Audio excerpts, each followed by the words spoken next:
नमस्ते दोस्तों, आप लोग कैसे हैं। आशा करता हूं दोस्तों आप लोग बहुत अच्छे होंगे। दोस्तों सीआरपीएफ में एक और नया भर्ती का नोटिफिकेशन जारी किया गया है। ये जो नोटिफिकेशन है ना दोस्तों, ये आपका हेड कांस्टेबल मिनिस्ट्रियल और एसआई स्टेनो का वैकेंसी है। ठीक है, एलडीसी के तहत ये वैकेंसी निकली हुई है। संपूर्ण डिटेल्स हम आपको बताते हैं। हमने डायरेक्ट नोटिफिकेशन ओपन कर लिया है। यहाँ पे देखो, आप देखोगे ना तो ये दोस्तों यहाँ पे ऊपर ही लिखा गया है सेंट्रल रिजर्व पुलिस फोर्स। ठीक है, यानी सीआरपीएफ की वैकेंसी है। अपडेट भी कल के डेट में आपको जारी किया गया है। देखो वैकेंसी कब से स्टार्ट हो रहा है दोस्तों, यहाँ पे देखो ऑनलाइन आपका जो एप्लीकेशन है ना 10 मई से आपका स्टार्ट होगा और लास्ट डेट की बात करें तो आपको 31 मई 2023 तक फॉर्म भरने का डेट है। और यहाँ पे दोस्तों देखो एग्जाम जो है ना, आपका एग्जाम का भी डेट बता दिया गया है कि पहले जो एडमिट कार्ड आपका रिलीज होगा ना वो 15/7 को। ठीक है, यानी दोस्तों 15/7 को आपका एडमिट कार्ड आपका रिलीज होगा। ठीक है, और दोस्तों आपका जो कंप्यूटर वाला एग्जाम होगा ना, कंप्यूटर बेस्ड आपका एग्जाम का भी डेट टेंटेटिव बताया गया है कि भाई 22 से लेकर 28 जुलाई के बीच आपका एग्जाम होने वाला है। यानी सारा कुछ पहले से शेड्यूल किया गया है। ठीक है, अब देखो दोस्तों नीचे आओ तो जो इंपॉर्टेंट चीज़ है यहाँ पर ऑनलाइन आपको बताया गया सारा कुछ कैसे कैसे क्या करना है। नीचे आओ, उसके बाद सारा डिटेल बताते हैं। अब देखो इसमें दोस्तों आपका कितना सैलरी मिलेगा ऊपर नहीं बताया गया है। देखो असिस्टेंट सब इंस्पेक्टर स्टेनो का इसमें दोस्तों लेवल 5 का सैलरी है 29,200 से लेकर 92,300 सैलरी मिलेगा। इसके अलावा दोस्तों हेड कांस्टेबल जो मिनिस्ट्रियल का है ना लेवल 4 का सैलरी है 25,500 से लेकर 81,100 सैलरी मिलेगा। ठीक है, अब कितना कितना सीट है वो भी देख लीजिए। देखो सबसे पहले असिस्टेंट सब इंस्पेक्टर स्टेनो की बात करें ना तो अनरिजर्व में 21 सीट है, एससी में 4 है और एसटी में 2 है। टोटल 27 पोस्ट ये हो गया।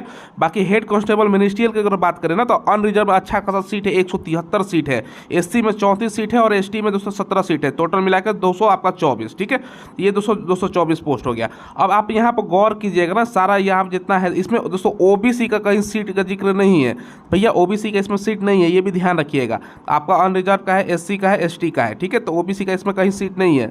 ओबीसी आप चाहो तो जनरल से फाइट कर सकते हो। ठीक है, चलो तो ये आपने देख लिया। चलो अब आते हैं दोस्तों, देखो यहाँ पर सबसे पहले आपका ये योग्यता बताया गया है कि योग्यता क्या होना चाहिए। देखो दोस्तों, देखो eligible service person of CRPF, जैसे कि मैंने ये ऊपर ही आपको मैंने ये बताया, यहाँ पर ध्यान समझिएगा। LDCE का मतलब क्या होता है ना दोस्तों, जो ऑलरेडी डिपार्टमेंट में काम कर रहा है उसके लिए वैकेंसी है, नॉर्मल स्टूडेंट के लिए वैकेंसी नहीं है। फिर से मैं रिपीट करता हूँ, ये दोस्तों जो वैकेंसी है डिपार्टमेंट आपका वैकेंसी है, नॉर्मल जो स्टूडेंट के लिए नहीं है, जो ऑलरेडी काम कर रहा है उसके लिए वैकेंसी है।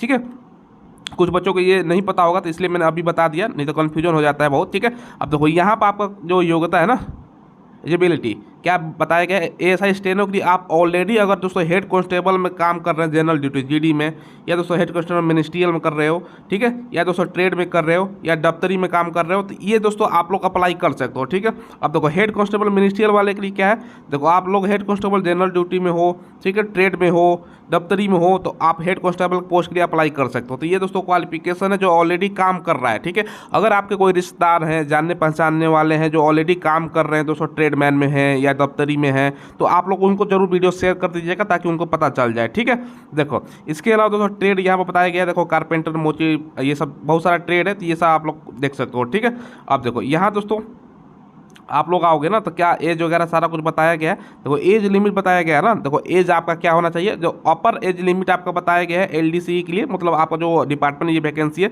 40 साल। यानी आपका जो दोस्तों यहाँ पे देखो ना, ये कब पूरा होना चाहिए, 31 मई 2023 तक 40 साल आपका मांगा गया था। अच्छा खासा एज है, क्योंकि डिपार्टमेंट वैकेंसी तो जाहिर सी बात है एज ज़्यादा आपका मांगेगा। Candidate should not born before 1/6/2083 से पहले का आपका जन्म नहीं होना चाहिए। ठीक है, ये ध्यान रखिएगा। चलो ये दोस्तों बता दिया हमने आपको। अब देखो यहाँ पे जो एजुकेशनल क्वालिफिकेशन है ना 31 मई 2023 तक पूरा होना चाहिए, और आप दोस्तों 10+2 पास है ना, तो आप लोग भर सकते हो किसी भी बोर्ड से। ठीक है, ये ध्यान रखिएगा। बाकी दोस्तों यहाँ पे देखो कुछ बच्चों का डाउट होता है ना कि सर हमने डिप्लोमा कर रखा है तो क्या हम भर सकते हैं, नहीं। देखो यहाँ पे लिखा गया 2 और 3 year diploma certificate in technical education done after 10 not be considered equivalent to 10+2, यानी कहने का मतलब है अगर आपने डिप्लोमा कर रखा है ना तो दोस्तों 10+2 का समकक्ष नहीं माना जाएगा, यानी डिप्लोमा करने वाले नहीं भर पाएंगे। सिंपल आप 12वीं पास है तो भर सकते हो। अब होता है ना कि डायरेक्ट बच्चे 10th के बाद डिप्लोमा कर लेते हैं तो वो बच्चे नहीं भर पाएंगे, ये ध्यान रखिएगा। 10th के बाद जो डिप्लोमा किए हैं उनके लिए नहीं है, डायरेक्ट आप 12वीं पास है तो भर सकते हो। ठीक है, तो बहुत सारे बच्चों को इससे कन्फ्यूजन दूर होना चाहिए। ठीक है, अब देखो दोस्तों नीचे आओगे ना तो आपको सारा कुछ बताया गया है कि कैसे कैसे फॉर्म भरने के बारे में। यहाँ पर देखो सिटी, अब आपका जो एग्जाम होगा ना कंप्यूटर बेस्ड कहाँ पर होगा, रायपुर, बिलासपुर, गुवाहाटी, इम्फाल, जम्मू, प्रयागराज, दिल्ली, कोलकाता, अजमेर, पटना, श्रीनगर से सभी बड़े बड़े शहरों में आपका सेंटर मिल जाएगा, कोई दिक्कत की बात होने वाली नहीं है।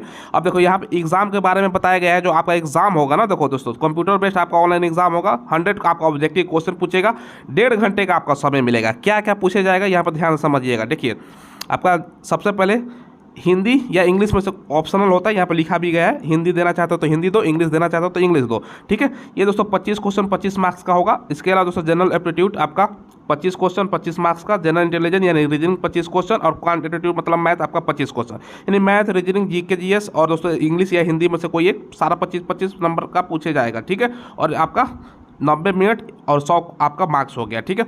अब देखो यहाँ पर दोस्तों सारा कुछ लिखा गया।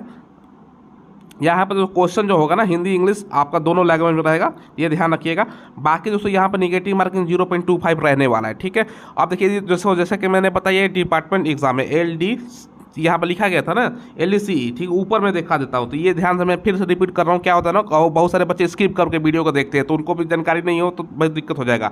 देखो यहाँ पर लिखा गया LDCE, recruitment for the post of ASI steno and head constable ministerial through LDCE का मतलब होता है दोस्तों लिमिटेड डिपार्टमेंटल कॉम्पिटिटिव एग्जामिनेशन। ये ध्यान रखिएगा, डिपार्टमेंट कैंडिडेट के लिए ही है जो ऑलरेडी काम कर रहा है, जो हमने आपको बताया। अब देखिए जो इंपॉर्टेंट चीज़ें मैं आपको बता दूं, यहाँ पर आपने एग्जाम के बारे में देख लिएगा क्या क्या आपका एग्जाम में सवाल पूछेगा, तो जरूर वीडियो को अपने शेयर कर दीजिएगा अपने जो भी आपका डिपार्टमेंट में कोई काम कर रहा हो, जो ऑलरेडी ड्यूटी कर रहा हो। अब देखो स्किल, यहाँ पे दोस्तों स्किल टेस्ट, टाइपिंग टेस्ट के बारे में बताया गया है। देखो सबसे पहले दोस्तों आपका जो स्किल टेस्ट है ना, जिसको बोलते हैं टाइपिंग टेस्ट, आपका सबसे पहले यहाँ पे देखो ASI के लिए है। इसमें शॉर्ट हैंड होता है, 10 मिनट में 80 वर्ड पर मिनट दिया गया है, ठीक है। बाकी दोस्तों यहाँ पर देखो, यहाँ पर ट्रांसक्रिप्शन 50 मिनट में, इंग्लिश का 65 मिनट है, कंप्यूटर पर होगा। बाकी दोस्तों हेड कांस्टेबल जो जिसमें सबसे ज़्यादा पोस्ट है, उसमें दोस्तों क्या होगा, देखो यहाँ पर 35 वर्ड इंग्लिश का स्पीड मांगा गया है और हिंदी का 30 वर्ड पर मिनट मांगा गया है। अगर आप हेड कांस्टेबल में भरोगे ना तो आपका टाइपिंग होगा इंग्लिश का 35 वर्ड पर मिनट स्पीड और हिंदी का 30 वर्ड। यहाँ पर देखो दोस्तों सबसे पहले कितना है ना, 35 वर्ड पर मिनट का इंग्लिश का होगा ना, तो दोस्तों आप 30 मिनट हिंदी का, तो यहाँ पर इंग्लिश में 10,500 की आपको करना होगा, और यहाँ पर देखो हिंदी में दोस्तों 10,500 और इंग्लिश में 9,000 की है, ये ध्यान रखिएगा। और एवरेज साइज आपका 5 बताया गया है, जो एवरेज साइज होगा ना 5 अक्षर का, जैसे एवरेज साइज 5 अक्षर स्किल लिखा गया है, जैसे यहाँ पे स्किल है ना, तो ये 5 एक एवरेज साइज हो गया आपका, ठीक है। चलो तो अब दोस्तों जो इंपॉर्टेंट चीज़ें मैं आपको बता देता हूँ, हाइट वगैरह यहाँ पे देखो दिया गया है, फिजिकल स्टैंडर्ड और डॉक्यूमेंट वेरिफिकेशन ऑल पोस्ट के लिए आपका जो हाइट है ना मेल का, ठीक है, 165 सेंटीमीटर, 77 चेस्ट से फुलाकर आपका 82, ठीक है। बाकी आप कैंडिडेट हो गोरखा, डोगरा, कुमायूं, मराठा, ये सब हो ना, सिक्किम आप बिलोंग करते हो, सिक्किम के अलावा दोस्तों आप नागालैंड, अरुणाचल प्रदेश, मणिपुर, मिजोरम, ठीक है, त्रिपुरा, मेघालय, असम, हिमाचल प्रदेश और दोस्तों लद्दाख और जम्मू कश्मीर को हो ना तो 162.5 सेंटीमीटर, तो इनको छूट मिलता है, तो आपको छूट देख सकते हो, ठीक है, सभी वैकेंसी में मिलती है। बाकी ST का 162.5 और 76 से आपका 81 चेस्ट होना है, ठीक है। फीमेल के लिए दोस्तों मात्र हाइट की बात करें तो 155 सेंटीमीटर ही है, ठीक है।